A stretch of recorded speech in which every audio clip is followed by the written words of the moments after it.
এই যে বড় বউ, ওকে নিয়ে পীড়িত করলেই চলবে?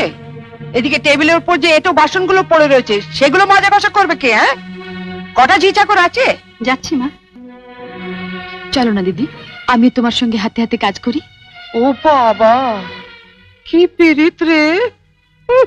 দেখবো দেখবো কত কাজ করতে পারো। দেখি তোমার বাবা মা কি গয়না পরিয়ে শ্বশুর বাড়ি পাঠিয়েছে। হ্যাঁ?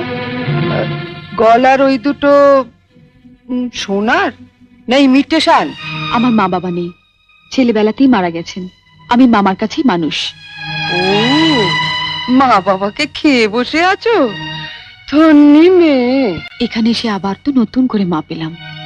ও বাবা, কি কাব্য মারা কথা রে বাবা! শিখে নাও মেজো বউ, শিখে নাও। এই যে বড় বউ, ওকে নিয়ে পীড়িত করলেই চলবে?